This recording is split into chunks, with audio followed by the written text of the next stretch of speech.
os Estados Unidos tinham já um físico de projeção internacional, o Henry.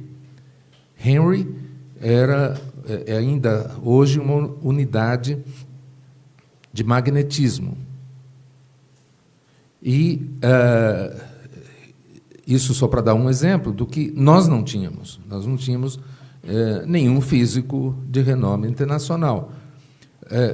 Não tem a ver com a incapacidade, não. Nós tínhamos gente que ia estudar na Europa, que aprendia física, química, geologia, biologia, voltava para o Brasil, às vezes, pelo menos, voltava.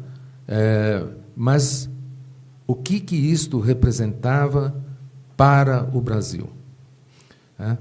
Se vocês forem olhar o catálogo das exposições universais, que foram uma febre de eventos, né, desse tipo, que começou no século XIX, lá pela metade do século XIX, e vem até, na verdade, até hoje em dia.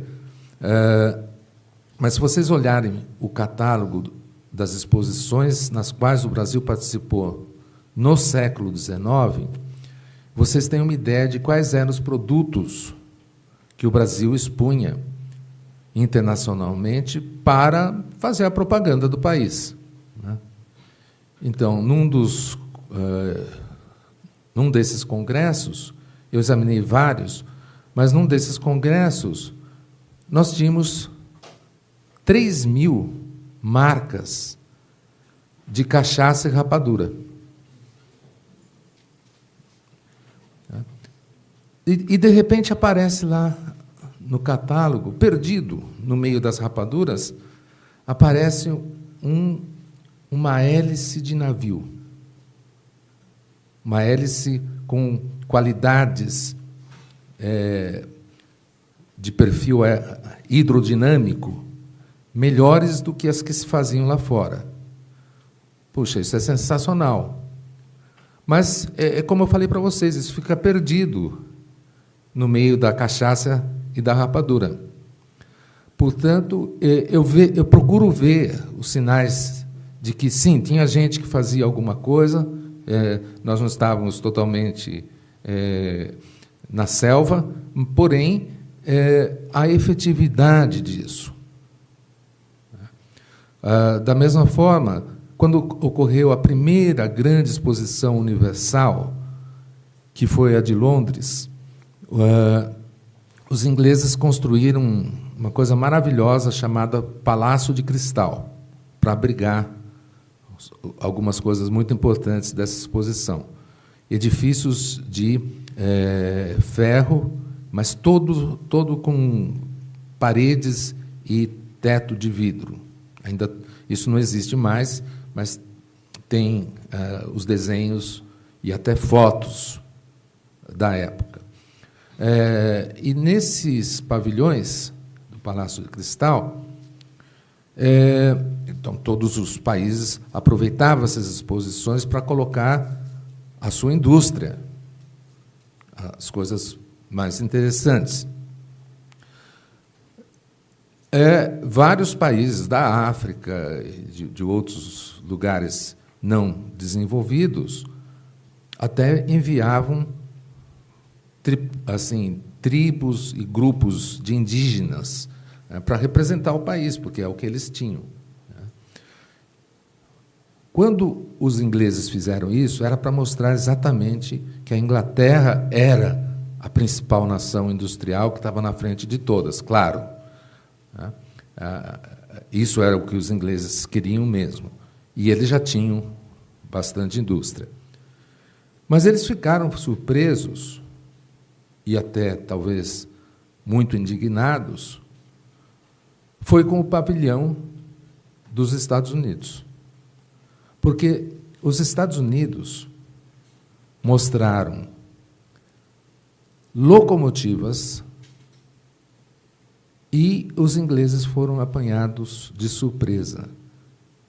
Como é que um país, que nem os Estados Unidos, que até 50 anos atrás da época era colônia, ousava fazer locomotivas? E com um detalhe, locomotivas melhores do que as inglesas. Isso é uma parte da história da técnica nos Estados Unidos, que mostra que a maneira pela qual eles fizeram foi aquilo que hoje a gente muito delicadamente chama engenharia reversa. Ou seja, pirataria. Eles desmontavam as locomotivas inglesas, os americanos.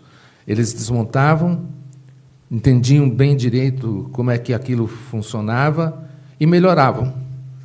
E foram fazendo isso, até que, quando chegou na Exposição Universal, eles eram exportadores de locomotiva, e não tinha nada tão importante quanto uma locomotiva naquele tempo, em termos de potência, de máquina, etc. E o que é que o Brasil estava fazendo? Pinga e cachaça.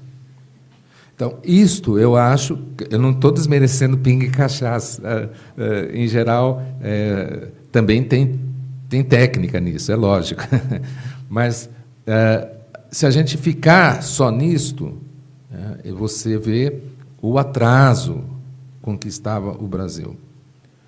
Portanto, quando eu penso na ciência, eu ainda prefiro essa visão que o Fernando de Azevedo e outros depois colocaram. Quer dizer, a ciência no Brasil começou, assim, em termos de comunidade e de ter alguma repercussão para a sociedade brasileira muito mais tarde do que nos outros países.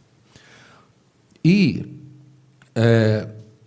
quando houve uma pergunta aqui eu acho que aquela moça não está mais aqui, sobre por que os alunos não conseguem ver a história da física no Brasil.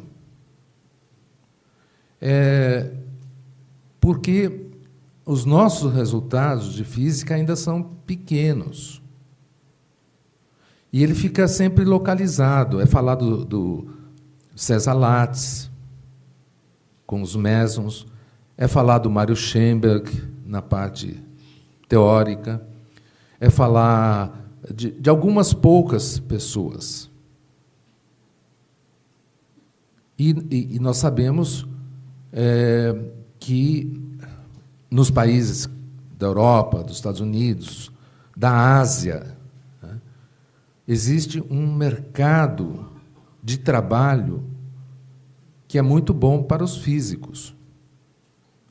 E físico no Brasil, em geral, acaba dando aula, que é uma coisa boa, eu gosto de dar aulas, mas a indústria não emprega físico. E não emprega físico por quê? Porque a indústria que nós temos já traz prontas as soluções de física para serem usadas aqui. Isso é muito problemático. Isso tem a ver com a história da ciência. Porque a história da ciência também é a história das políticas científicas e tecnológicas. E, como vocês sabem muito bem, quase nenhum ministro de ciência e tecnologia tem a menor ideia do que seja ciência e tecnologia. Não é? Bom, eu não vou insistir muito, mas eu só queria colocar para vocês que essa é uma posição pessoal, sem querer desmerecer as outras, mas apenas mostrando para vocês que as coisas podem ter várias versões, e nós ouvimos na parte da manhã que a história não é única, existem várias histórias, várias versões, e eu acho que isso é muito bom. Nada de versão única. Então, eu vou mostrar para vocês um pouquinho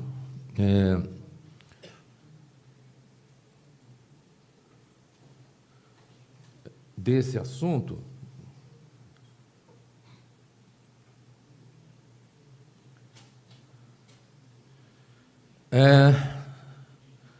começando por essa introdução, do lado esquerdo vocês veem a famosa História Natural do Brasil, do Markgraaf Piso, obra dos holandeses no Brasil, primeira metade do século XVII, em que o Brasil é essa imagem dos índios, da floresta, dos animais. E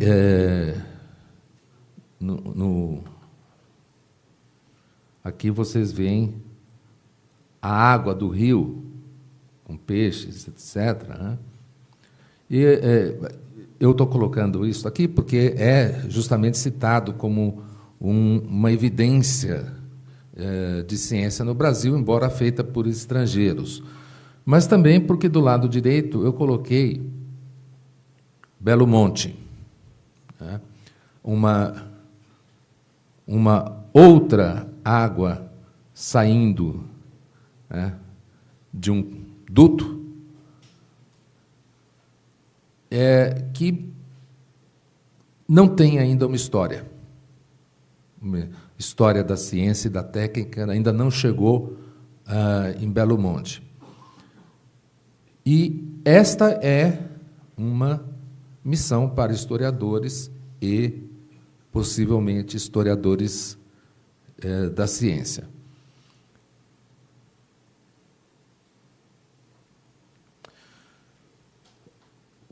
Falar para vocês, claro, de alguns clássicos. A ciência colonial investiga a natureza, os povos locais. O livro do André João Antonil, Cultura e Opulência do Brasil, por suas drogas, no caso são drogas no sentido da drogaria, né, e minas, que vocês sabem foi um livro apreendido e queimado pela coroa portuguesa, justamente numa época em que a riqueza do Brasil estava nas suas plantas e nas suas minas, e isso era cobiçado pelos estrangeiros, e, portanto, o governo não queria dar informações sobre esse livro, que é, em muitos aspectos, um livro de história da ciência.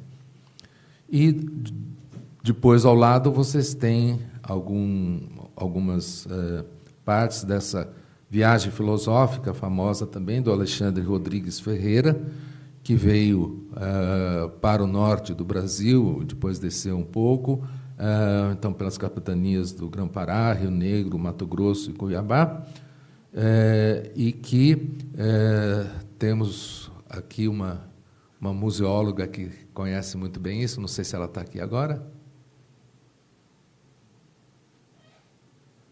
que trabalha exatamente com os originais dessa produção lá em Portugal. Os viajantes estrangeiros que andavam pelo Brasil são muitos. Aquele é um viajante, o anterior é um viajante português, e não tem muito viajante brasileiro pelo Brasil. Mas o exótico, aquilo que apelava para o estrangeiro, tem alguns marcos, né? A viagem dos Spix e Mátius, de 1817 a 1820, portanto, pouco antes da independência, tem muita informação que a gente pode considerar do ponto de vista da história da ciência e da técnica. E eu coloquei aqui ao lado o livro com as partituras editadas pelo Mário de Andrade, das modinhas imperiais, porque essas partituras foram feitas na viagem dos Spix e Mátius. Mátius sabia música, ele ouvia o que se tocava pelas fazendas do Brasil e anotou letra e música, que depois foi editada pelo Mário de Andrade.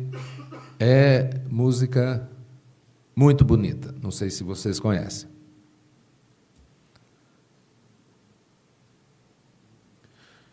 E esses viajantes continuam a impactar a história da ciência. Eu estou mostrando aqui o trabalho da professora aqui da História da USP, a Karen Lisboa, A Nova Atlântida de Spix-Mácios, Natureza e Civilização na Viagem pelo Brasil, e o Rugendas, que vocês também já viram em uma conferência. São livros que trazem muita informação sobre cultura material. Portanto, são fontes para a história da ciência. E aqui eu chego naquele ponto em que eu apresentei para vocês a minha opinião. A primeira historiografia da ciência no Brasil foi feita por cientistas. Em geral, todos os autores que contribuíram para o livro do Fernando de Azevedo eram cientistas praticantes da ciência que eles iam contar. A mesma coisa se reflete no História das Ciências no Brasil,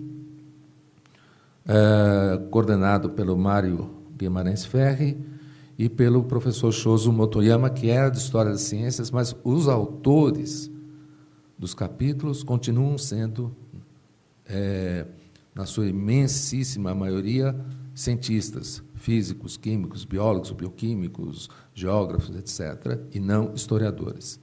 E, nesses livros, aparece essa tese de que a história das ciências no Brasil começa só no meio da primeira metade do século XX.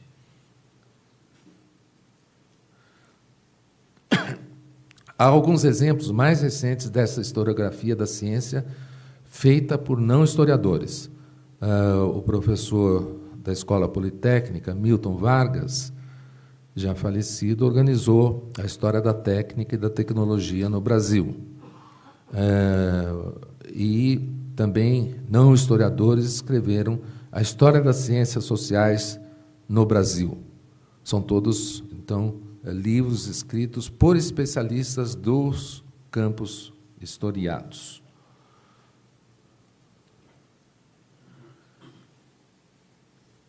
E aí começa, então, uma fase de história da ciência escrita não mais por especialistas cientistas, e vocês também já viram essa imagem da esquerda, da Nancy Stepan, Gênese e Evolução da Ciência Brasileira, que se propõe a contar a história de Manguinhos.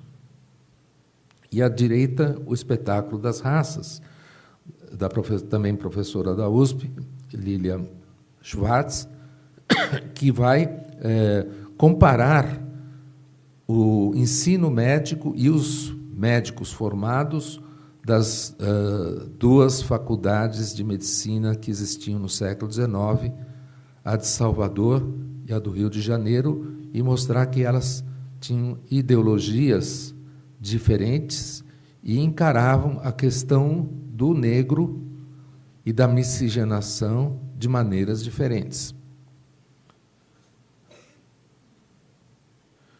Pois nós temos uma série, eu estou só colocando alguns exemplos aqui, porque nem pretendia ser exaustivo, de pessoas que escreveram sobre técnicas e instituições técnicas, como as escolas de engenharia. À esquerda, vocês veem a história da siderurgia no Brasil, escrita por um engenheiro, Francisco Magalhães Gomes, mas até hoje a melhor fonte de informações sobre a história da siderurgia.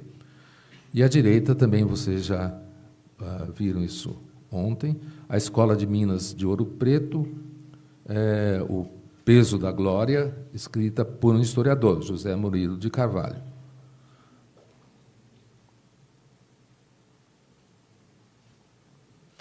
E a pergunta que passa aquelas questões que eu coloquei inicialmente é quando começa a existir uma comunidade científica brasileira. E aí vocês têm os dois tipos de resposta. Da esquerda, um espaço para a ciência, a formação da comunidade científica no Brasil.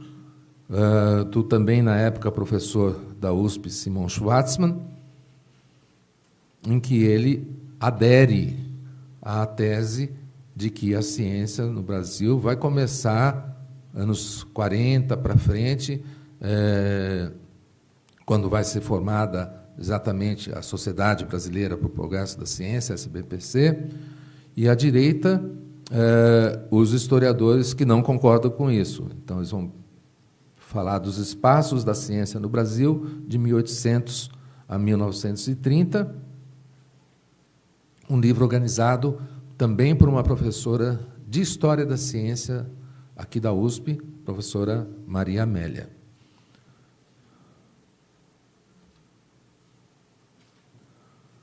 Pois temos algumas análises desse tipo de ciência em trânsito de Portugal para o Brasil. Um dos primeiros foi esse da Márcia Ferraz, da PUC de São Paulo, com as ciências em Portugal e no Brasil, o texto conflituoso da química. Quer dizer, ela vai pegar exatamente o momento que sucedeu a reforma da Universidade de Coimbra, em Portugal, e como é que isso se reflete no ensino, no interesse, pelo menos, da química no Brasil.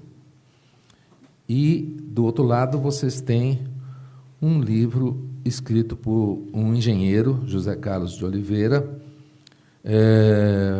formado no ITA, mas que se dedica bastante a esse tema de Dom João VI, o período do Dom João VI, e que tem, então, esse subtítulo Adorador do Deus das Ciências, né?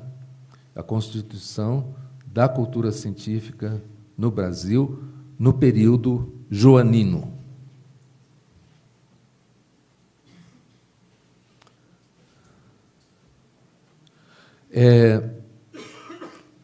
Embora, então, não houvesse universidades,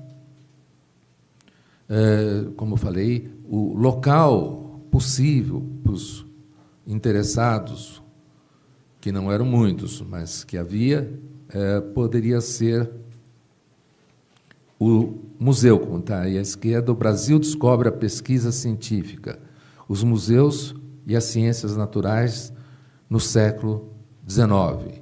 Então, por exemplo, o nosso, aqui em São Paulo, Museu Paulista, o Museu do Ipiranga, era um local desses onde se podia aprender, ter conferências, demonstrações científicas. O Museu Emílio Gueldi, em Belém do Pará, é um outro exemplo. E os historiadores têm também avançado para esse período anterior, como no livro da Clarete Paranhos da Silva, que fez na Unicamp esse estudo da obra do mineralogista José Vieira Couto, O Desvendar do Grande Livro da Natureza. A ideia de que Dom Pedro II era muito interessado pela ciência é uma ideia muito recorrente, que se encontra bastante. De fato, ele, pessoalmente, era bastante interessado por química, física, engenharia, mas o Dom Pedro II não criou nenhuma escola superior, não efetivou o que era já anseio, que era criar uma universidade. E quando os republicanos, né, que queriam a queda da monarquia, se embeberam do espírito positivista, porque muitos desses republicanos foram estudar na França, se não com o Comte, propriamente, que já não estava mais vivo, mas com os discípulos do Comte, a ideia desses positivistas republicanos brasileiros era exatamente de que o país pudesse recuperar o seu atraso nas ciências. Então, havia uma esperança de que as instituições científicas da era republicana contribuíssem para isso. Então, há muitos trabalhos agora interessantes. Um dos pioneiros aqui é esse Cobras, Lagartos e Outros Bichos, que é uma história comparada dos Institutos Oswaldo Cruz e Butantan, do Jaime Benchimol e do Luiz Antônio Teixeira, que fez o doutorado em História da Ciência aqui conosco. E também, embora tenha sido fundado ainda já no finzinho da monarquia, o IAC, Imperial Estação Agronômica de Campinas, depois Instituto Agronômico de Campinas, já na República, ele começou, de fato, a ter efetividade, foi na República. Então, essa é uma tese que também de doutoramento que foi defendida aqui na USP, Ciência e Produção Agrícola. Alguns livros sobre história da engenharia brasileira. À esquerda, vocês veem a Engenharia Militar Portuguesa na Construção do Brasil, escrito por um general, Lira Tavares, do tempo ainda da ditadura militar, mas uma excelente fonte de informações para essa influência que foi muito grande. Os primeiros engenheiros nossos descendem dos engenheiros militares portugueses. E uma história da engenharia no Brasil, escrita por um engenheiro, Pedro Carlos da Silva Teles, em 2 volumes. Esse aí é o primeiro.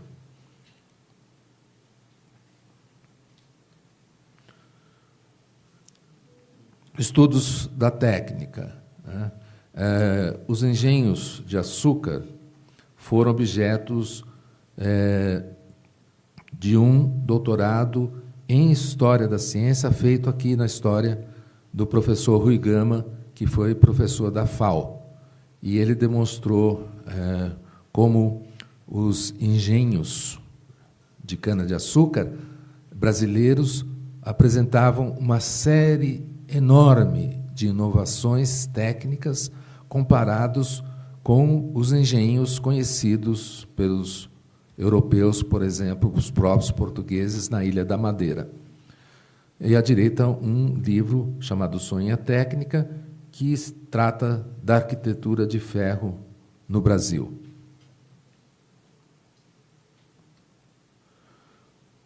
O desenvolvimento econômico é um tema que também se junta com a história da ciência e da técnica. À esquerda, vocês veem um livro que é primoroso, em 2 volumes, que é a Indústria Química e o Desenvolvimento do Brasil, escrito por 2 engenheiros da Petrobras. Um dos melhores tratados de história econômica do Brasil que eu conheço. À direita, eu não quero ser cabotino, mas o livro é da minha autoria. Força e Luz. Depois temos já gente se debruçando sobre a história da ciência nuclear no Brasil. À esquerda, o livro Físicos, Mesons e Política, a Dinâmica da Ciência na Sociedade, da Ana Maria Ribeiro, feito no MAST do Rio de Janeiro. E à direita, O Fogo dos Deuses, uma história da energia nuclear, que, embora seja assim geral, a maior parte dos capítulos é dedicada à história da energia nuclear no Brasil, escrito por um engenheiro, também o Guilherme Camargo. Ciências Médicas e Biológicas, uma história brasileira das doenças, já tem vários volumes sendo publicados, é muito interessante. E, à direita, um dos poucos exemplos de história de uma ciência, de fato, no Brasil, que é, no caso, a história brasileira da botânica, da Eliana Nogueira. Invenções brasileiras. Eu cheguei a mencionar para vocês já, em outro dia, o padre Landel de Moura, e ele é objeto deste livro, Um Herói Sem Glória. é aquele que foi pioneiro na comunicação sem fio. E à direita, vocês veem o Gurgel, um engenheiro daqui, da Escola Politécnica da USP, que totalmente fora de qualquer padrão de normalidade aceitável, resolveu fazer uma coisa chamada automóvel brasileiro. Foi à falência.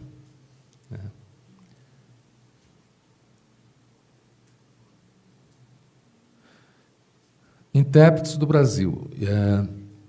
Isso também já foi comentado pela professora Márcia ontem, como esses conhecidos e merecidamente conhecidos intérpretes, como Sérgio Buarque de Holanda, com Raízes do Brasil, e Caio Prado Júnior, com Formação do Brasil Contemporâneo, fazem toda uma história e não levam em conta a ciência.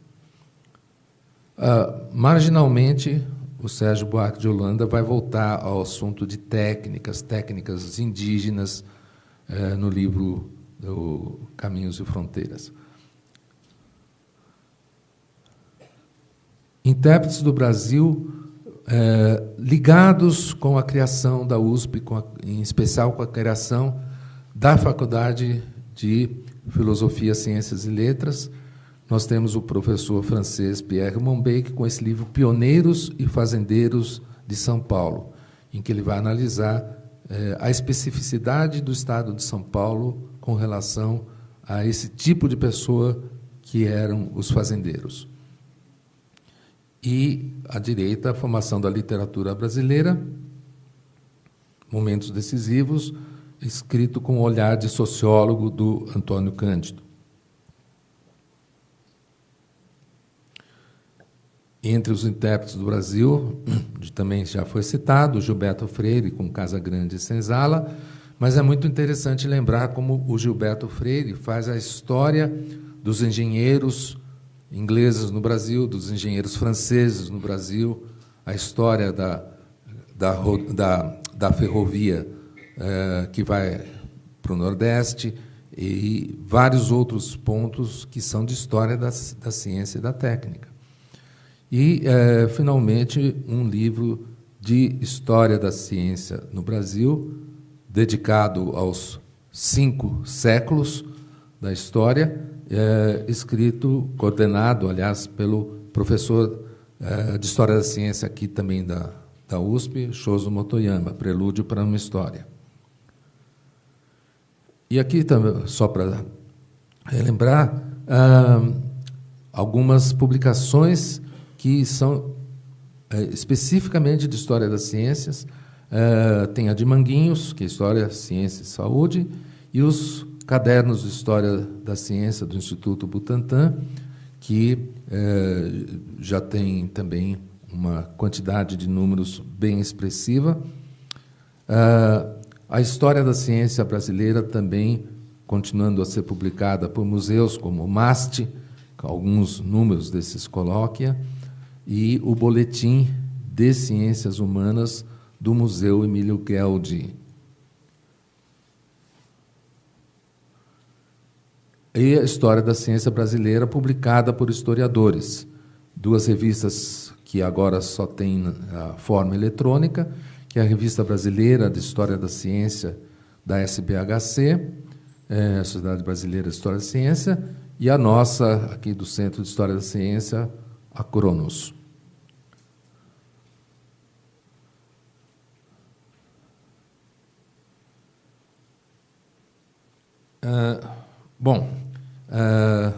Eu acho que podemos interromper agora e ver se há algum comentário, algum diálogo que nós possamos ter com vocês. Onde anda o microfone? Ah, está aí.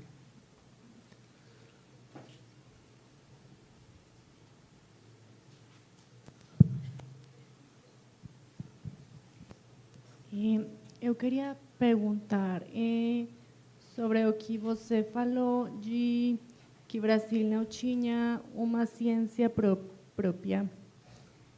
e que, por exemplo, as indústrias não contratavam físicos. Eu queria que você falara um pouco de que poderia fazer um país para criar uma ciência própria. Obrigado por sua pergunta. Acredito, você é da Argentina? Não, de Colômbia, tá? Acredito que são problemas até semelhantes em toda a América Latina, mas quando eu falei, nós não temos ciência própria antes de termos uma comunidade atuante, antes de termos instituições atuantes. Nesse caso, o Brasil ainda parece mais atrasado do que os próprios vizinhos do Brasil, onde você poderia ter, talvez no Peru, no México, já um pouco mais de institucionalização e interesse pela ciência. Mas no Brasil isso sempre parecia uma coisa totalmente amadora. E no momento em que o Brasil começa a se industrializar e há um clamor por industrialização, que é já no período inicial do Dom Pedro II, na década de 1840, é revogada uma lei que daria preferência, daria incentivos para a indústria nacional. Durante o resto do período monárquico, mas depois se estendendo também para a República, há sempre aqueles que defendem que o Brasil tem uma tradição e uma vocação para a agricultura, não é para a indústria.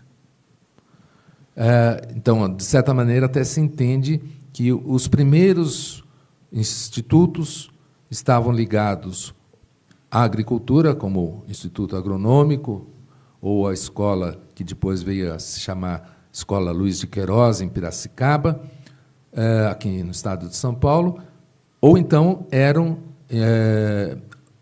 instituições voltadas para os problemas de saúde, porque o Brasil aceitava cada vez mais imigrantes e ficavam já o Brasil ficava famoso por ter uma série de epidemias que precisavam ser tratadas para que essa política de imigração pudesse ter sucesso.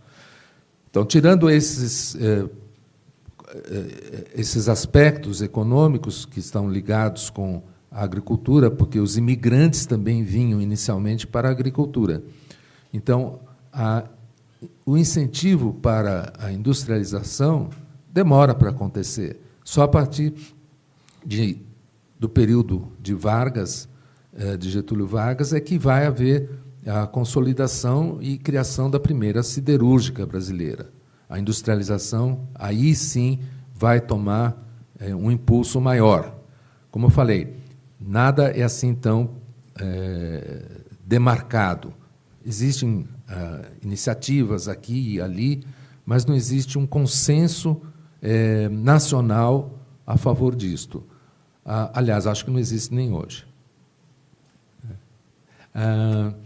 Não sei se respondi um pouco a sua pergunta. Mais alguém gostaria de perguntar? Professor, quando você colocou a questão dos Estados Unidos na obrigatoriedade do ensino, a gente sabe que isso aconteceu muito tardiamente aqui no Brasil, né? E a LDB ela vem com a questão da obrigatoriedade também. Não sei se é um entendimento errado que eu estou fazendo, mas até na questão assim de nivelamento do ensino. Essa abordagem da LDB, ela tem um impacto negativo na nossa educação hoje? É uma reflexão do cenário que a gente tem na educação hoje? Ou ela não tem essa ligação direta, é uma questão pontual, enfim? Você está mencionando a LDB antiga, né? Isso. Bem, eu nem sou especialista em história da educação, mas o que eu acho é que a definição da LDB antiga, ela tinha uma visão até mais humanista para a educação, né?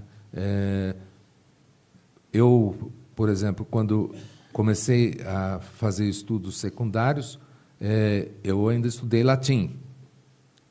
E o pessoal que fazia o antigo colegial estudava grego.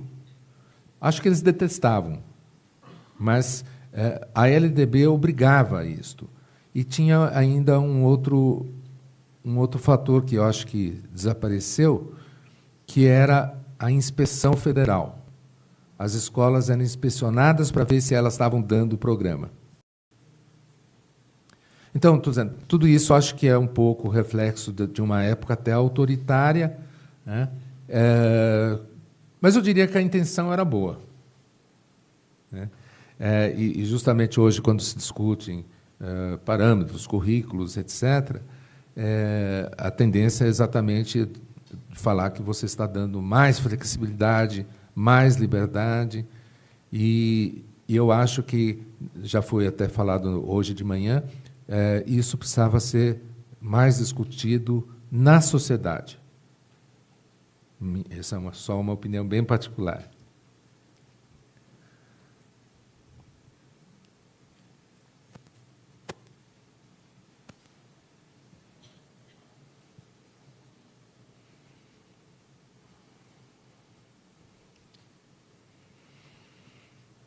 Professor, boa tarde. Meu nome é Douglas, eu sou sociólogo, e eu faço uma pergunta bem relacionada à questão social e cultural, de todo esse contexto histórico que o senhor apresentou.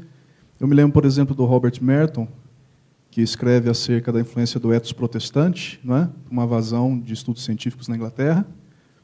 E eu faço a pergunta se nós poderíamos relacionar, obviamente não como causa única, mas como uma das causas desse desinteresse inicial pela ciência no Brasil, o fato da colonização brasileira por um país marcado pela cultura católica em vez de protestante, como aconteceu, por exemplo, com os Estados Unidos. Certo. Obrigado. Douglas, eu acho que você já até adiantou o que eu ia falar, porque eu não vejo isso como causa única, mas acho que houve, sim, uma contribuição pelo fato de que os protestantes se obrigavam a ler a Bíblia, e para ler a Bíblia precisa saber ler, né? Ao passo que, na cultura católica dominante, você podia deixar isso por conta do padre, né? Então, essas coisas têm influência. E aquilo também que a Thaís tinha perguntado sobre a LDB me fez lembrar de como foi feita a Revolução Meiji no Japão. Ela foi feita de maneira a obrigar a alfabetização.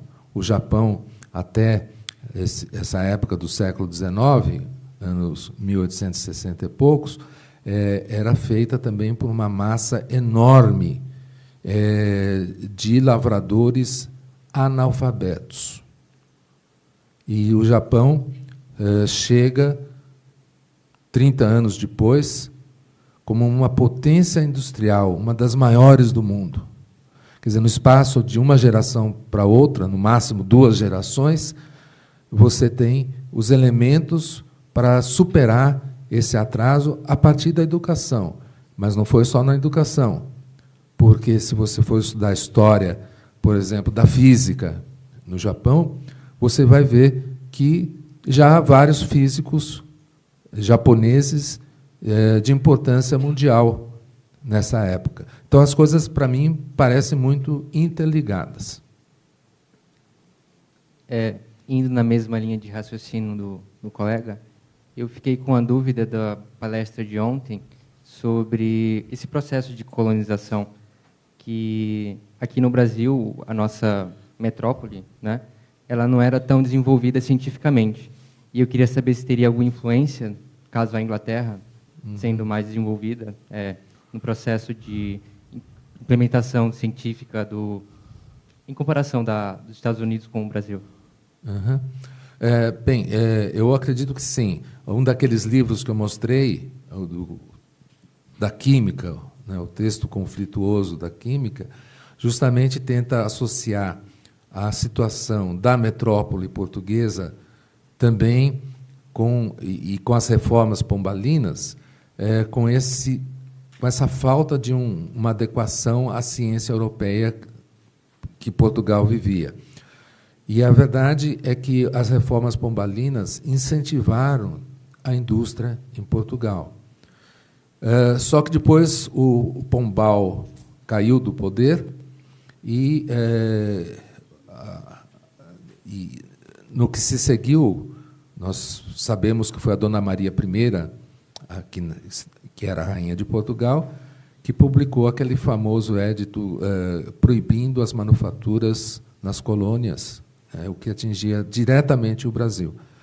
Ou seja, Portugal não estava industrializado, tentou reservar para si o monopólio de produtos industriais, e só Dom Rodrigo de Coutinho, Conde de Linhares, que vai mudar isto, e, inclusive, é uma das figuras mais importantes da nossa história, porque ele revogou essa proibição da Dona Maria e já pensava nisso antes da fuga da corte de Dom João VI para o Brasil.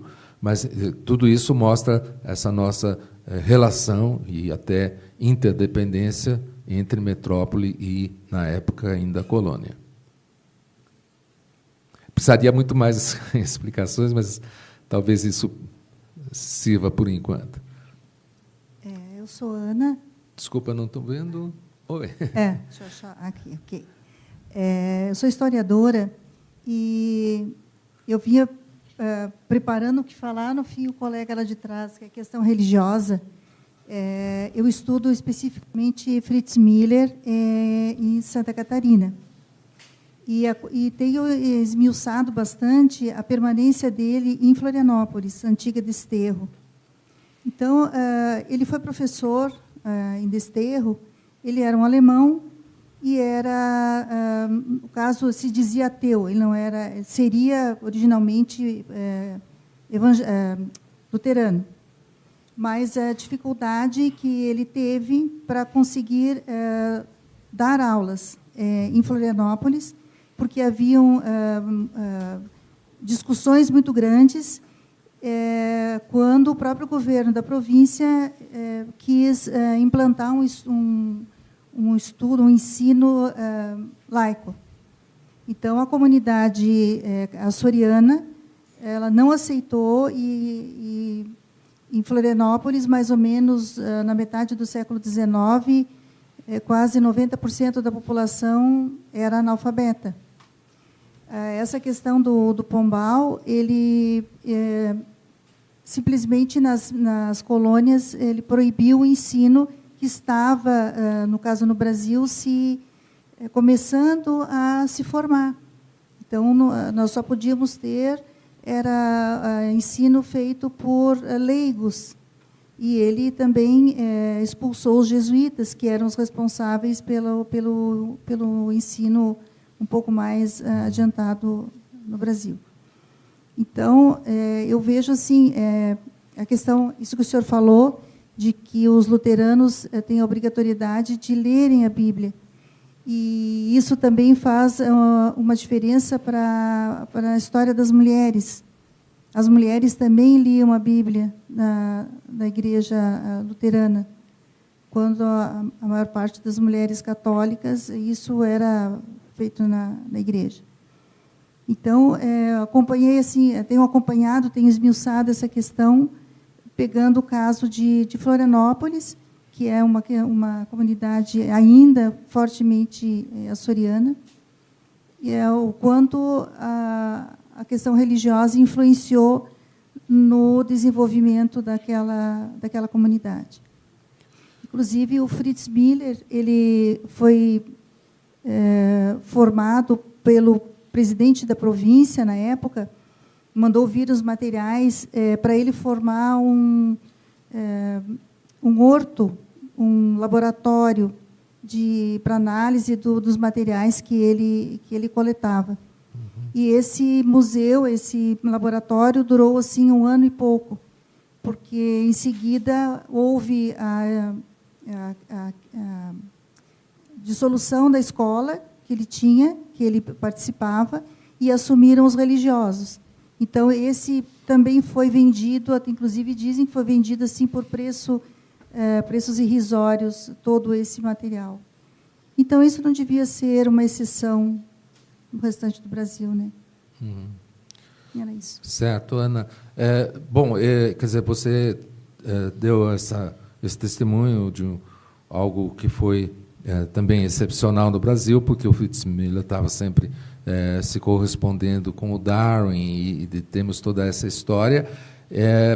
E, como eu falei, eu acho que o papel da religião pode ser um dos fatores a serem levados em conta, mas também a gente sempre tem que tomar cuidados, né?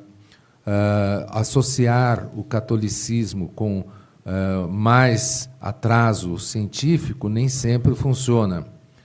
A tese do Robert Merton foi bastante criticada já na época em que ele escreveu, e, na verdade, é uma discussão que vem acontecendo até hoje em dia. Há muitos grupos de história da ciência e religião sobre isto, e é bom lembrar que a primeira grande vítima da ciência não foi o Giordano Bruno, queimado pela Igreja Católica, mas o Serveto, que foi queimado também, mas pelos protestantes. E 50 anos antes do Giordano Bruno.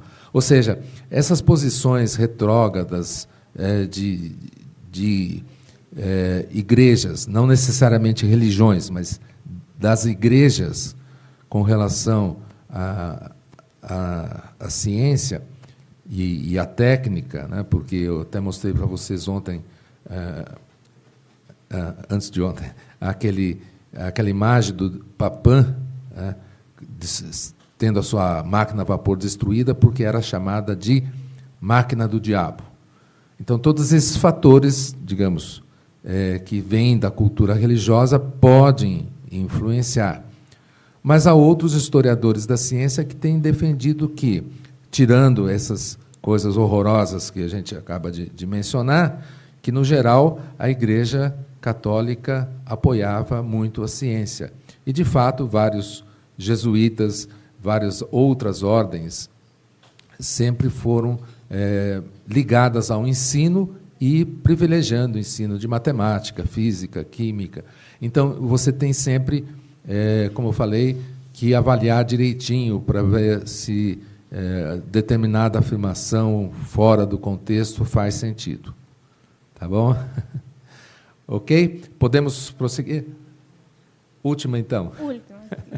Boa tarde, professor. Boa tarde. Muito obrigada pelo curso. Pido desculpas ao espaço por meu portunhol. Vou tentar falar despacio como para fazer Você é entender. da onde? Colômbia também. Ah, tá bom. Eu estou pensando assim. Usualmente, nós fazemos história das ciências nos países latino-americanos há muito tempo atrás.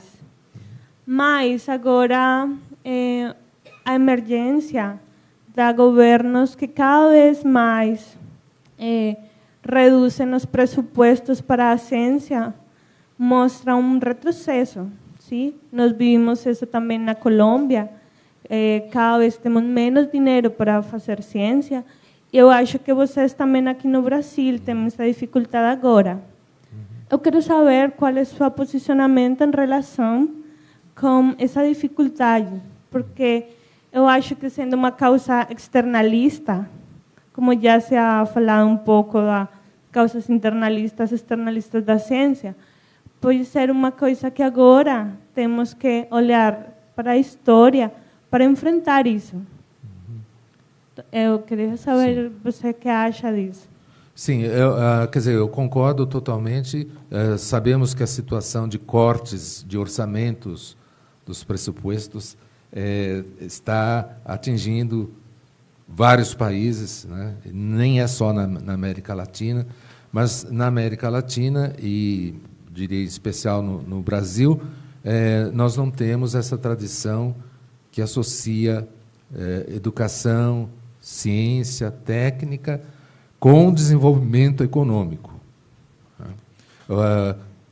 Um dos que eu acho que vão ser considerados maiores crimes do século é a venda da Embraer para a Boeing. Quer dizer, todo o desenvolvimento científico da parte de aerodinâmica, etc., todo o desenvolvimento de componentes, projetos, etc., que possibilitaram que a criação do Centro Tecnológico da Aeronáutica e depois do Instituto Tecnológico da Aeronáutica e outras organizações congêneres fizeram, durante 50 anos, resultaram que, se você olha na pauta de exportação do Brasil, tem ainda o Brasil do século XIX, tem ferro, tem soja,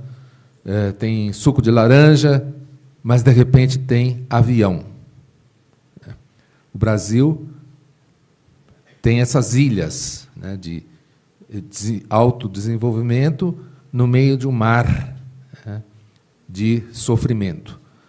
E isto vai sendo dilapidado porque, na política, não se percebe essa relação e a falta de tradição ainda é muito grande. Como eu falei para vocês, é raro, se vocês forem procurar um ministro da Ciência e Tecnologia que soubesse sequer o que é ciência e tecnologia, né? Quanto mais fazer a política disto. Portanto, concordo totalmente. Obrigado. Vamos, então, continuar?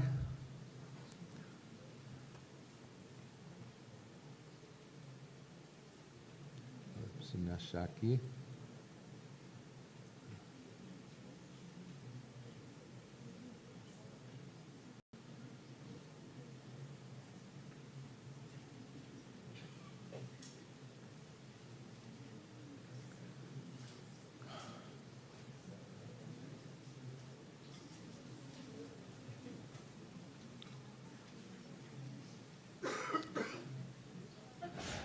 Bem, eu segui mais ou menos uma linha cronológica, né?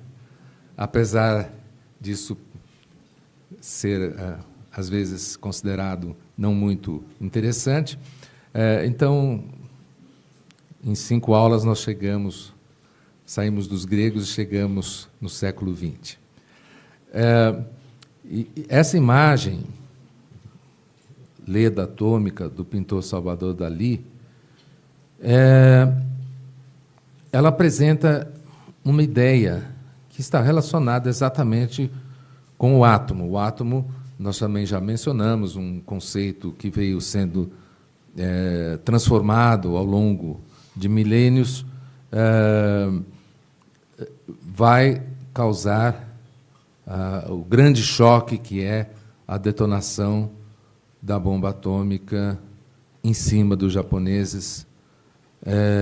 Um ato que, já na época, foi considerado uma violência desnecessária, e isso impactou, e ainda impacta, todo o imaginário coletivo sobre a energia nuclear. E o Salvador Dalí era um pintor muito interessado em ciência. Todo ano... Ele já tinha ficado rico, né? Mas, nessa fase em que ele já estava rico, todo ano ele reunia na casa dele 30 a 40 cientistas, a maior parte deles prêmio Nobel, ou pessoas que depois ganharam o prêmio Nobel, para discutir física, química, matemática, filosofia, história, arte. Então, ele era muito interessado nisto. E aí ele vai pintar essa Leda atômica. Leda é da mitologia grega. Zeus tinha ficado enamorado pela Leda, mas ela não quis saber dele. Ela se casou com outro, né? E, na noite de núpcias da Leda com o marido, chegou o Zeus na forma de cisne e a possuiu. E Leda, depois, teve um ovo. Um ou dois, varia de acordo com a versão, mas o ovo, quando quebrou, tinha gêmeos. Um moço e uma moça que viriam a ser, a moça viria a ser a famosa Helena de Troia, causadora de uma guerra devastadora da antiguidade, que se pensava que era mítica, mas hoje a gente sabe que era real, foi real. Daí você tem vários símbolos associados exatamente com esse início da era atômica para o grande público. Você tem uma ideia do átomo, que já estava consolidada nessa época, é que ele era muito vazio. Então, você vê que as coisas aí não se tocam, elas estão todas num vazio, né? Os objetos, inclusive a Leda e o cisne. E você tem coisas assim, que nem um esquadro, cuja sombra é o A de atômico. Então, várias alusões. E isso aqui, que é na costa da Espanha, mas também remete à costa de Troia, essa imagem. Enfim, várias...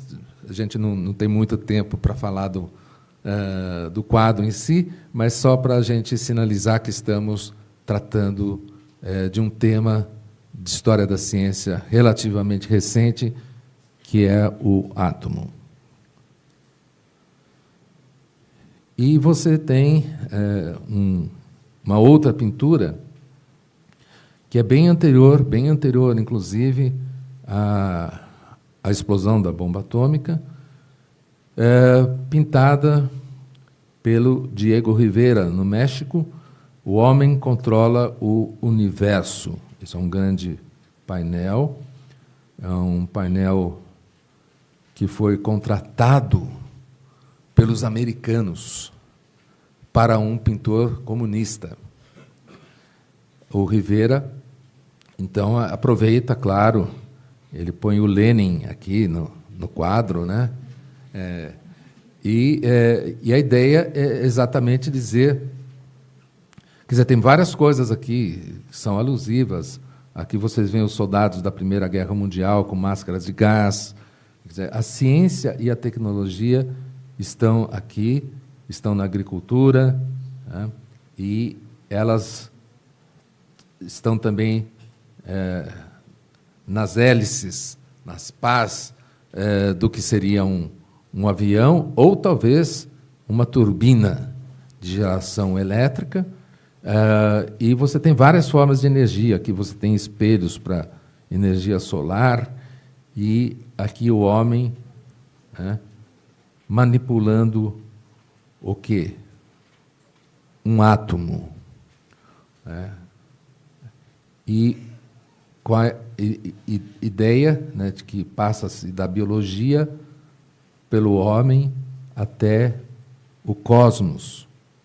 A energia nuclear é a energia que move o Sol, que faz o Sol ser a estrela. Então, várias discussões são possíveis, que começam já a se intensificar. Uma é, de fato, o homem está cada vez mais capacitado a controlar, conhecer e controlar a natureza.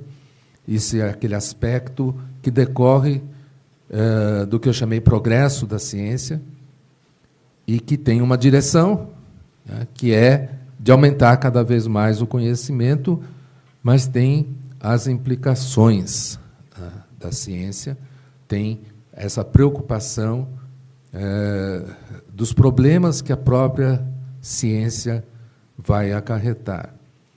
O que foi meu professor, que até mostrei num daqueles livros, o professor Milton Vargas, eles tinham uma maneira elegante de sintetizar essa preocupação, e ela era a seguinte: sim, a ciência e a tecnologia criam problemas.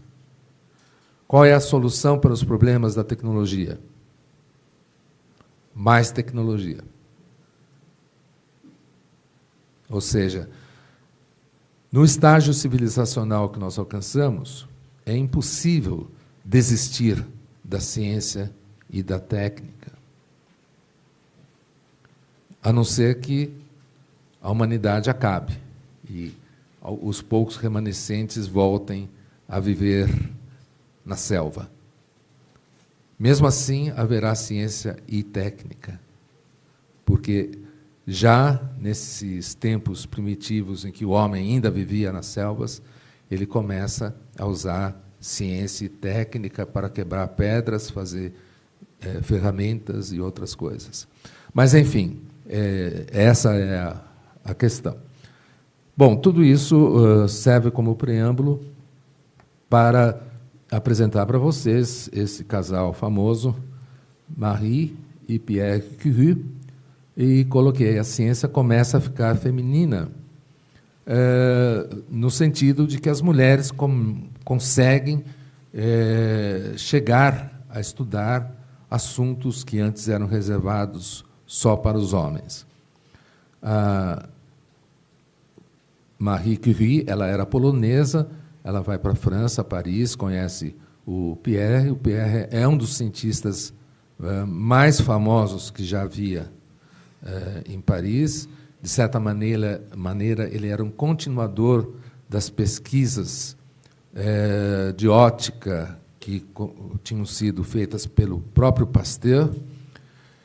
E a Marie Curie vai trabalhar junto com o marido para isolar um elemento que seria depois revelado como um elemento químico novo, preenchendo uma das lacunas da tabela periódica, o rádio. E, ao fazer o trabalho que ela fez, que foi um trabalho extenuante de 10 anos, né, para chegar a conseguir miligramas. Ela partiu de toneladas de rocha, não acabava de chegar vagão de minério para ser purificado cada vez mais para conseguir se isolar, assim, uma fração pequenina do rádio. Mas o rádio era poderoso. O rádio, aquela fração pequenininha, iluminava a escuridão do laboratório de um jeito fantástico, e essa energia parecia não acabar nunca. De fato, a meia-vida do elemento permitiria brilhar durante muito tempo. E, ao fazer isso, ela não abdica de ser mãe. Vai ter 2 filhas com o Pierre, mas o Pierre era mesmo aquele protótipo de cientista distraído. Ele foi atravessar a rua, né, e o bonde matou. O ônibus, na verdade. Morreu atropelado e deixou, então, a ainda jovem esposa para cuidar de 2 filhas pequenas, e aí começou o martírio dela, porque, embora ela fizesse muito trabalho, sempre havia os que diziam que o trabalho era do marido, não era dela, né? E aí também começou a ter boatos de que ela tinha um amante, um físico também famoso, chamado Langevin, e depois se comprovou que era mesmo só boato. Principalmente, ele era amigo da família. Depois que morreu Pierre, ele se tornou mais amigo, mas nunca passou disto. E aí começa toda uma campanha para a Marie Curie não conseguir ser nomeada professora. Que era, o Pierre era um professor na Sorbonne, e a Marie era candidata. E não deixavam ela ser candidata. E aí foi quando também aumentaram esses boatos de que ela tinha amante, que o trabalho não era dela, mas era do marido. E depois que essas coisas ainda não colavam mais, aí começaram a falar que, na verdade, ela era judia. Eles só não puderam dizer que ela era negra. Mas, enfim, ela começa toda uma campanha pedindo doações para continuar na pesquisa científica, e ela sai pelo mundo afora pedindo dinheiro. Ela foi recebida triunfalmente no Rio de Janeiro. Bom, não dá para contar toda a vida dela, mas se vocês acharem interessante, tudo isso remonta à descoberta dos raios-x, que foi uma primeira evidência do funcionamento atômico, e vocês têm também, provavelmente, já ouvido aquela historinha de que essa é uma das descobertas de serendipidade, ou seja, de acaso. Não, há muitas dúvidas sobre isso, é uma controvérsia também, justamente porque você deixar uma foto, um negativo de filme fotográfico na mesma gaveta de um objeto radioativo pode ser por acaso, mas um daqueles acasos preparados. Bom, e logo, então, quando se revelou a foto que aparecia justamente os ossos da mão, porque a mão tinha estado apoiada lá, e aí se percebe o uso que isso poderia ter na medicina e que vai ter, e começa, então, a existir isso que todo mundo hoje faz, que é raio-x.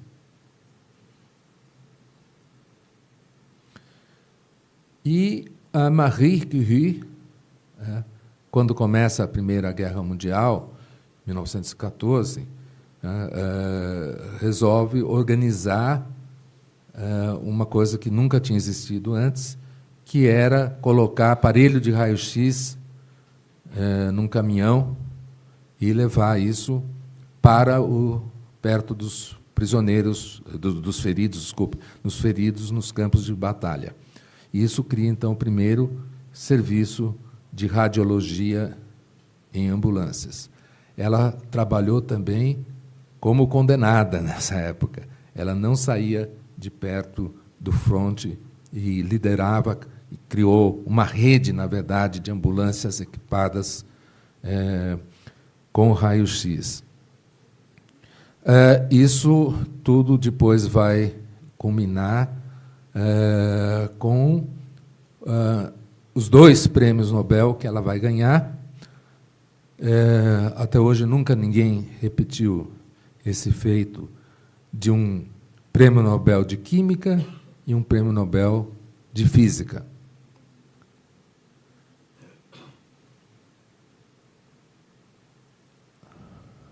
Bom, essa parte já foi.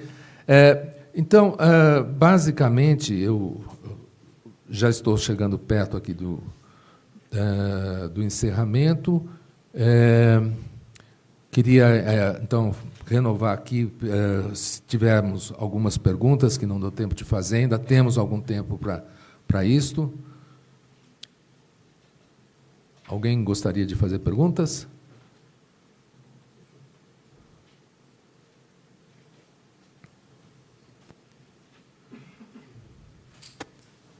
Professor, por favor, de forma geral, não sei nem muito bem como construir a pergunta, mas, assim, basicamente, por que nós não podemos considerar o que os índios aqui nativos, por exemplo, com toda a farmacopeia que conhecem, ano passado, ou retrasado, não me lembro agora, saiu um grande livro das ervas medicinais da Amazônia, feita pelos índios, obviamente com um apoio acadêmico, então isso foi reconhecido como algo acadêmico, porque teve um apoio. Mas está basicamente fundado em história oral. Por que nós não podemos considerar a ciência o que os africanos trouxeram para cá, como foi demonstrado, acho que pelo senhor, se não me engano, na mineração? Alô? Na mineração. Por que a acupuntura, uma área de estudo meio particular, há 20 anos atrás, não era considerado algo? E hoje em dia é, com comprovações científicas, máquinas, etc., que comprovam, inclusive, os campos magnéticos do corpo, os pontos de acupuntura, etc. Então, eu fico sempre, dentro do meu preconceito, como latino, inclusive, questionando essa ciência no seu modelo eurocêntrico. E fico pensando, por que é que nós vamos dizer que a ciência no Brasil, por exemplo, como foi bem colocado ontem e hoje, só é reconhecido como ciência a partir da década de 30, por exemplo? E eu fiquei pensando que existe uma ideia de ciência enquanto instituição e uma negação de outras bases epistêmicas, como as que citei, por exemplo, se é que nós podemos chamá-las de bases epistêmicas. Então, eu fico sempre nessa inquietação, né? Então, a minha pergunta é sobre a sua opinião pessoal com relação a isso. Por que é que nós nos submetemos a isso? E por que é aqui um índio que vai falar sobre tal erva medicinal que pode ser usada na farmácia que nós usamos hoje em dia, só vai comprovar isso como ciência se ele vier aqui para a academia, no laboratório de farmácia, comprovar isto? Né? Essa é uma inquietação que eu tenho. Certo. Obrigado. Bem, então, aproveitando a sua pergunta, eu acho que os índios no Brasil e em outros lugares faziam ciência. Sim, sim. Conhecer os poderes curativos das plantas, os poderes tóxicos das plantas, é uma atividade que decorre da observação, da sistematização do conhecimento. Então, isto, com certeza, é ciência. Quando Aristóteles, na Grécia Antiga, cuidava de um herbário, justamente era para conhecer esse tipo de propriedade das plantas. Portanto, não era diferente do que acontecia no mundo eurocêntrico em outra época. Agora, o que eu quis distinguir é que existe uma ciência de nação. O Brasil, enquanto nação, nem existia. Então, quando você vê aquele livro que eu mostrei a gravura, do Piso Markgraf, dos holandeses, eles andaram naquela região do Nordeste do Brasil e eles foram perguntar para os índios para que serve isso, para que serve aquilo, já desde essa época, que os índios já sabiam, e eles não. Portanto, tudo isso é ciência. Agora, não é ciência brasileira. A nação brasileira que começa a se delinear nessa época do início do século XIX, depois de várias tentativas não bem-sucedidas de se criar nação, essa nação, Brasil, é que eu digo que não tem uma ciência efetiva, porque ela não tem uma política de ciência e tecnologia. Claro que continua a existir pessoas que são interessadas por ciência, que fazem até experimentos, que talvez até publiquem em algum lugar, né? São pequenas redes que se formam, mas você não tem uma verdadeira comunidade científica. Qual a diferença, então, entre ciência institucionalizada e uma não institucionalizada? Exatamente. Né? Isso, uma ciência institucionalizada é que está mais ligada com essa época de 1930 em diante. Né? Ou, eu diria, talvez até a República. Né? Já é um início de institucionalização da ciência. E é por isto que também eu digo que, apesar de tudo isso, né, o Brasil continua um país atrasado em ciência e tecnologia. O Brasil continua um país atrasado em educação, porque esses itens não entraram dentro de um programa de defesa nacional. Defesa nacional não no sentido militar, mas no sentido de criar uma nação. Uma nação, hoje em dia, no concerto das demais nações, não é possível ser imaginado como uma entidade autônoma se ela não tiver educação, ciência e técnica. Mais algum comentário?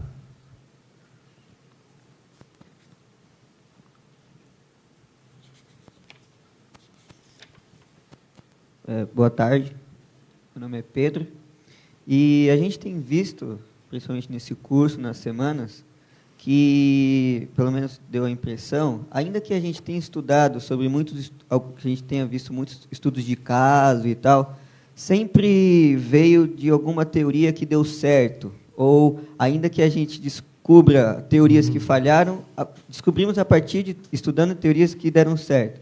Eu fico me questionando o seguinte: existe uma história da ciência contemporânea que estuda os desenvolvimentos da ciência atuais e corra o risco, por exemplo, de estudar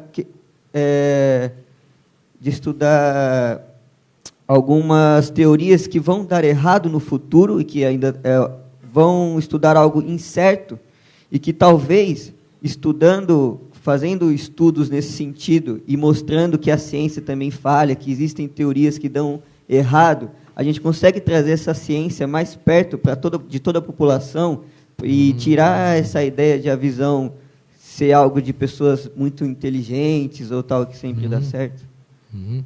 Certo. Existe sim. Existe uma linha, digamos assim, que é exatamente de estudar o que falhou, o que não deu certo na ciência. Todo mundo conhece aquela frase, errar é humano, não é? Então, tem um professor americano de engenharia e que escreveu, a partir das aulas dele para alunos de engenharia, um livro chamado Engenheirar é Humano. Ou seja, ele vai pegar estudos de casos, de coisas que deram completamente errado, ponte que caiu, máquina que explodiu e coisas assim, e vai insistir que esses exemplos ensinam mais do que os que deram certo. Então, eu acho que é uma linha possível, sim.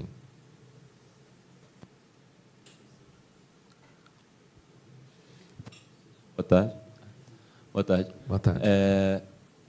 Existe uma discussão sobre o porquê que o Brasil não tem um prêmio Nobel e dentro dessa discussão consideram um dos maiores injustiçados o Carlos Chagas, que foi o primeiro cientista que escreveu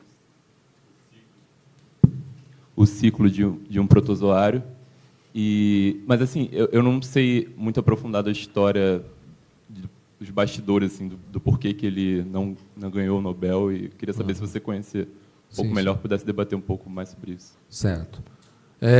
Bem, em primeiro lugar, aí já é uma opinião pessoal, mas acho que outros também pensam, que o Prêmio Nobel não é uma tão grande coisa assim.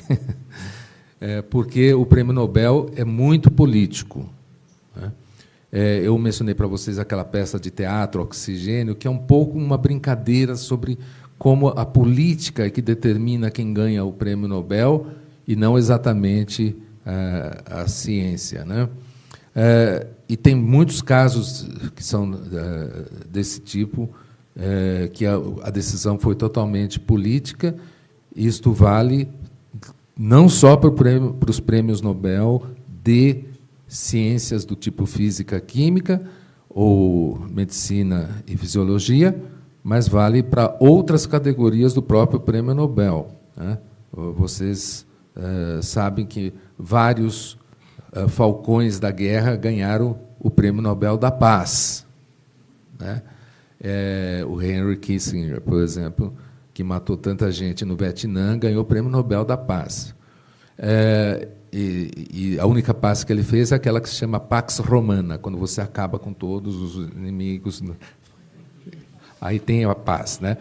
Então, bom, mas, claro, tem a sua importância, sem dúvida, e, historicamente, é o prêmio mais conceituado que existe.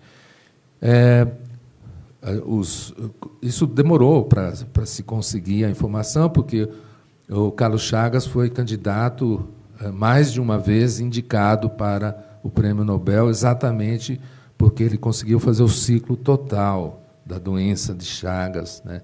Desde o vetor, o mosquito, até o protozoário, a descrição, etc., etc. Bom, e hoje a gente sabe por que, durante muito tempo, nós não tínhamos acesso às atas da Academia Sueca. Mas depois, com muita insistência, uma médica que se dedicou à história da medicina na Unicamp, a Raquel Levinson, ela conseguiu esse acesso, né, que primeiro foi muito negado, e depois ela comprovou que o Carlos Chagas era indicado e sempre a Academia Sueca recebia uma cartinha de um médico brasileiro dizendo que o Carlos Chagas não merecia. Bom, isso não acontece mais, esse tipo de inveja na academia, né? Então, essa aqui é a história, e ela já está bem contada agora nesse livro da Raquel Levinson, que se chama 3 Epidemias. Mais alguma pergunta que eu saiba? Bom, nós... tem um rapaz, sim, desculpa.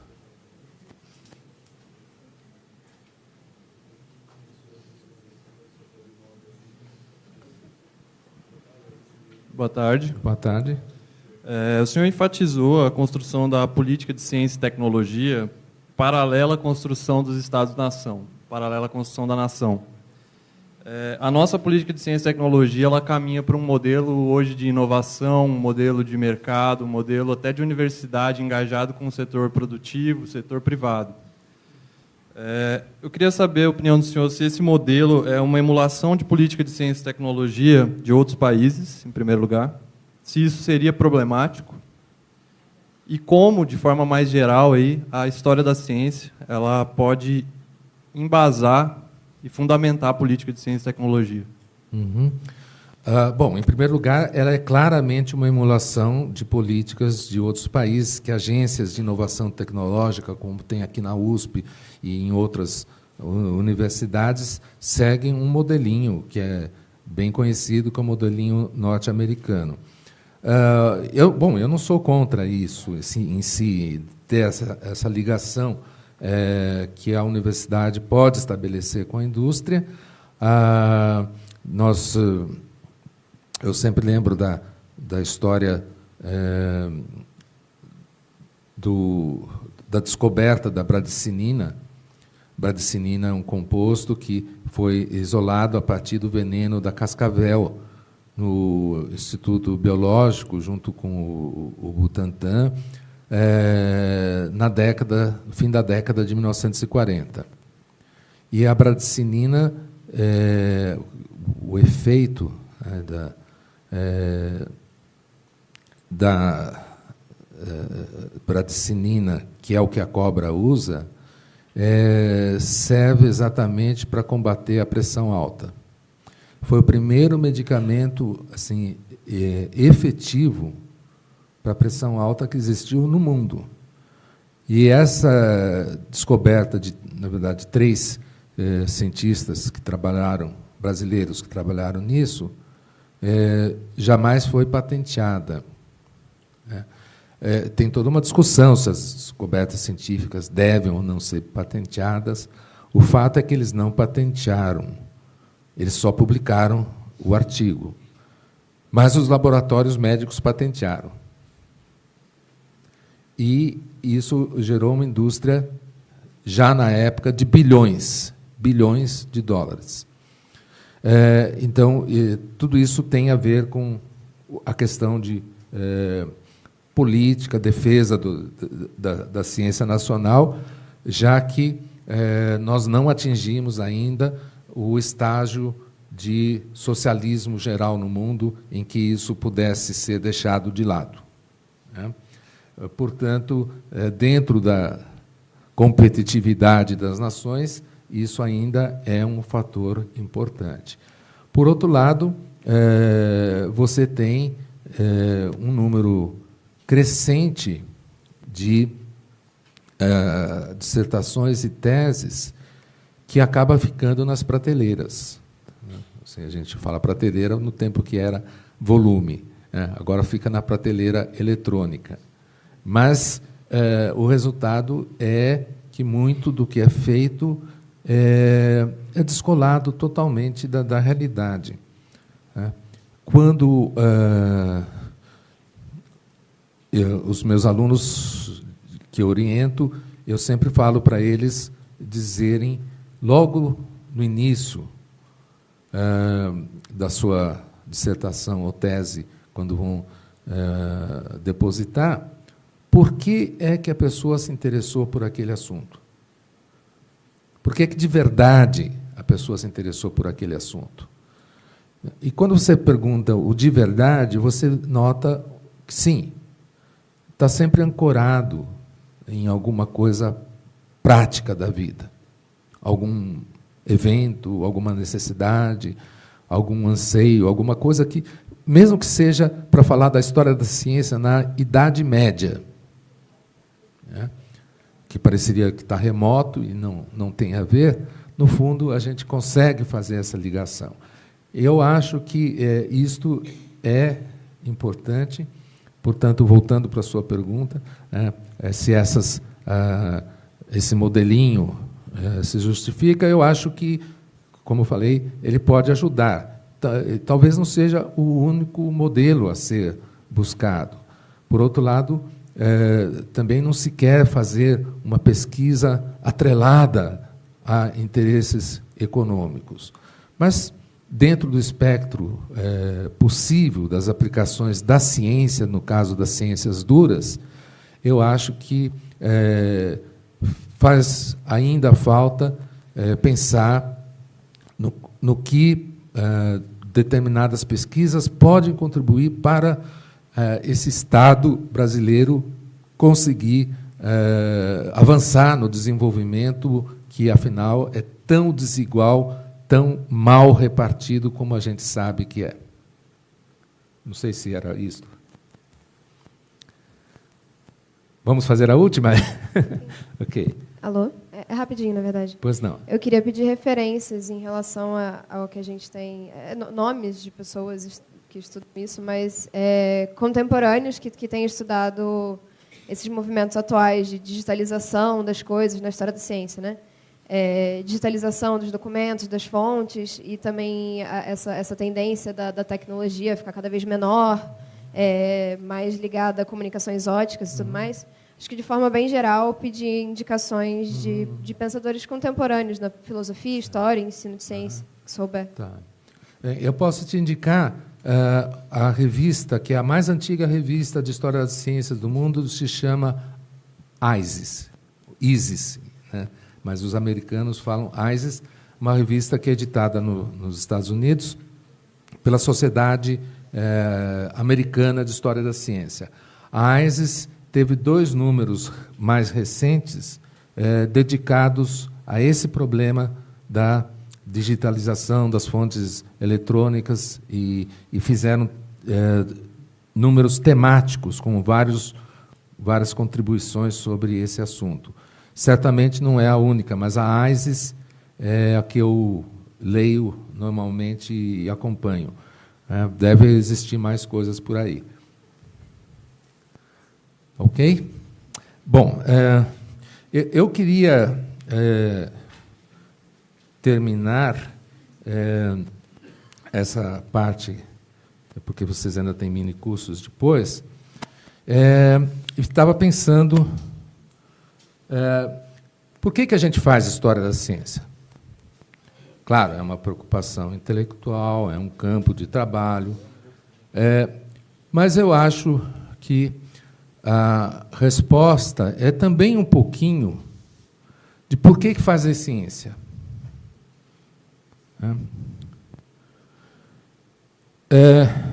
Eu diria que por amor. Amor ao conhecimento, no caso.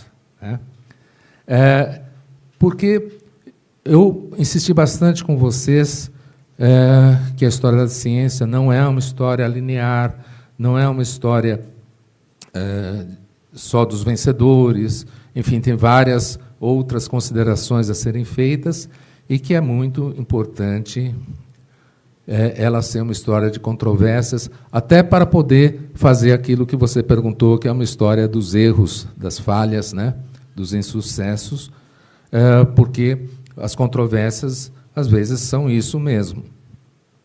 Então, eu queria saber se vocês aceitam que eu termine a minha parte falando os versos de uma música.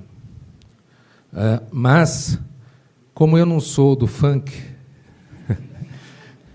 eu escolhi uma canção da ópera do Mozart chamada O Casamento de Fígaro.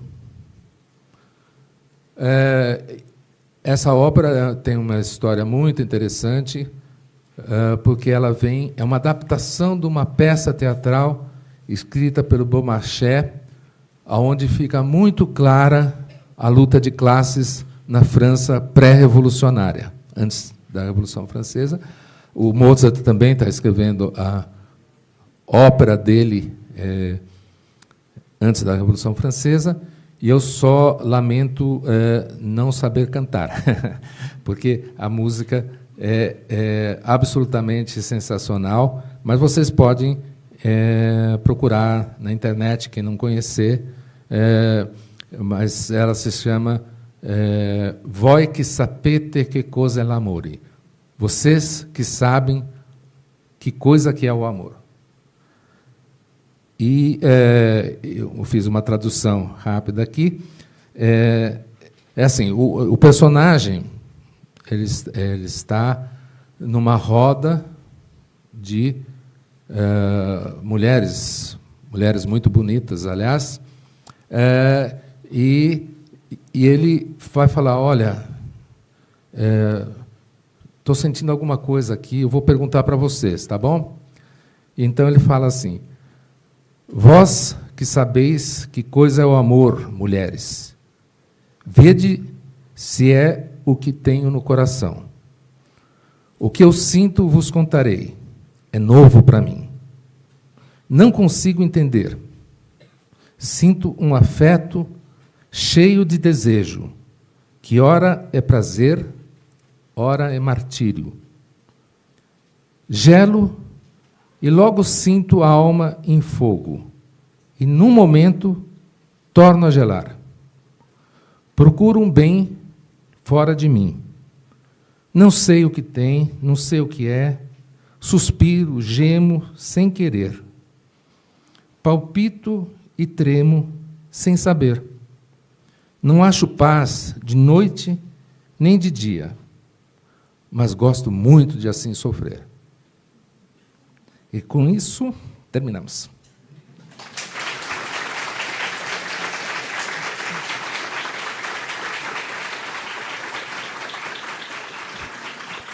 Obrigado. Eu gostaria de, nesse encerramento, fazer um aviso e alguns agradecimentos.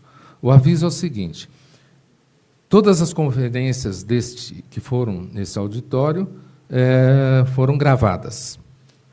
Nós vamos, através do Instituto de Estudos Avançados, vamos editar essas gravações e vamos publicar no YouTube. Então, durante o mês de agosto, isso vai acontecer e, claro, vocês poderão, se tiverem saudades, rever essas conferências, mas também pensamos em atingir aqueles que não puderam, por algum motivo, assistir.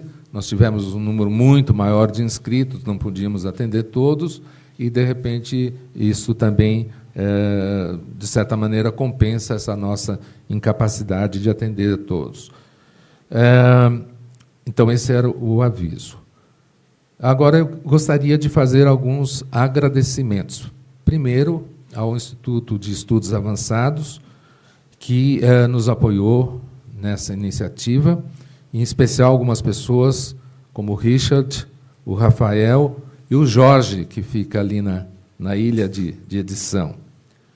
Queria agradecer muito aos professores de todas as naturezas, os que vieram para as conferências, os que fizeram os minicursos, todos fizeram trabalho voluntário.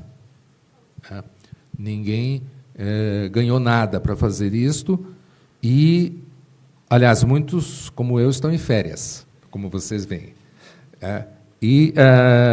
Então, eu gostaria de agradecer, destacando os membros do Centro de História da Ciência, em especial os dois coordenadores, o professor Ivan e o professor Rômulo. Está aí? Ele estava, mas, enfim, que coordenaram toda essa escola. Queria agradecer à funcionária do Centro de História da Ciência, Adriana. Queria agradecer pelo café que foi improvisado e sem dinheiro nenhum, de verba nenhuma, mas foi uma doação também da Beth, a funcionária aqui do CAP da História.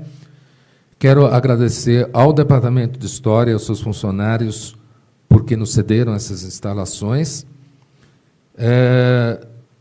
E quando eu falei que nós fizemos o trabalho voluntário, na verdade, eu omiti que o nosso pagamento veio na forma do interesse que vocês demonstraram. Da satisfação que vocês possam ter tido, satisfação que, para mim, ficou evidente. Então, o último agradecimento é para vocês. Vocês podem acompanhar as atividades do Centro de História da Ciência, primeiro porque essas nossas atividades aparecem na página do Instituto de Estudos Avançados. O nosso grupo lá dentro se chama Cronos. KHRONOS. Vocês vão achar, nós, aliás, já temos, eu falei, temos uma conferência para a semana que vem sobre recursos hídricos, um trabalho belíssimo feito por um professor aqui da USP, que foi ao Oriente Médio, onde a água é, às vezes, mais importante do que o petróleo. Em breve, nós vamos ter também uma página do Centro de História da Ciência, que vocês vão poder visitar. E, com isto, eu só queria perguntar se o professor Ivan quer também falar algumas palavras. Muito brevemente, queria só, então, agradecer ao Gildo, que foi que a gente mais trabalhou, porque teve que ministrar o curso a semana toda. Mas eu reforço, realmente, quando a gente faz essa lista de agradecimentos, sempre parece uma coisa meio protocolar, tudo, mas quem viveu um pouco os bastidores sabe o quanto que todas essas pessoas são importantes. E, por fim, agradeço também a vocês, mas só tirando um pouco o charme da história, mas vocês receberam, então, um questionário e que também, assim, né, para não ser só protocolar, quer dizer, a gente espera em breve talvez ter uma segunda edição dessa escola, e caso alguém de vocês aqui talvez resolva voltar, a nossa expectativa bastante honesta é que talvez vocês encontrem uma escola melhor do que a que vocês tiveram essa semana. Vocês podem ter gostado mais ou menos, mas o mais importante para a gente é ter elementos para que, quando a gente for repensar, for fazer uma nova edição, a gente possa aprimorar. Eu acho que a gente pode fazer um pouco...